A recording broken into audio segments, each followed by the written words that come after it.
Are you tired of falling short of your New Year's resolution to get in shape? Let 2008 be the year you get the body you've always dreamed of. Merit Athletic Clubs will guarantee you the results, or they'll give you your money back. Call 1-800-NEW-SHAPE and ask about the results guarantee at Merit. Now with us and talking a little old school Ravens, and our pleasure now to bring in a man that we're not, and I promise you, Jim Mora, I'm not bringing it up. Good. You know what I mean? I know what you mean. And I'm not bringing it up. Okay. I'm telling you. You promise? You know why?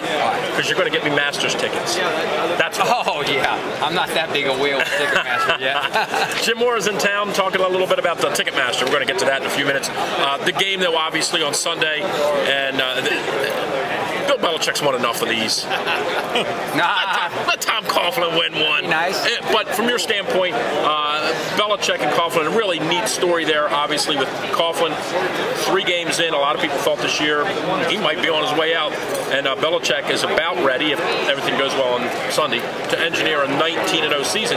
You can identify sort of with both of these guys because you've had teams that have been on really, really good runs, and you've been in that situation Tom Coughlin's in where you're not quite sure from week to week, based on a slow start or a bad start. You're never quite sure. So you can identify with both of these guys. Yeah, and I have a lot of respect for both these guys. I think they're both kind of old school coaches. I wouldn't classify them as quote unquote, player coaches.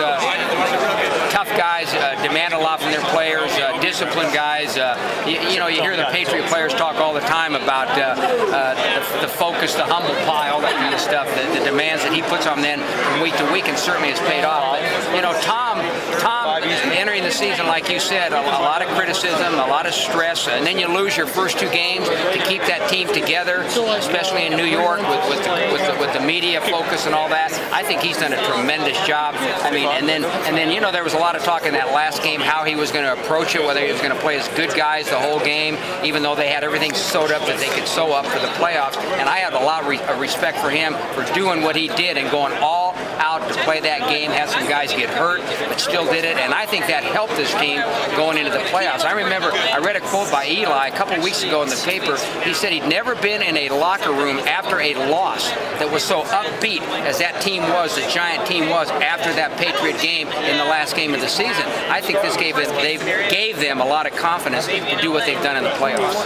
Coach, what happened with Tom Coughlin? He was a guy that everybody was ready to run out of New York basically a year ago, and now here he is, he's got his team in the Super Bowl. Well, Tom Coughlin's always been a good coach. Let's not forget that. I mean, this is a guy that's been to conference championship games. He's got a personality that maybe turns off some people. He's not Mr. Nice Guy all the time, which is fine. But he's a heck of a coach, and he's a really good guy too.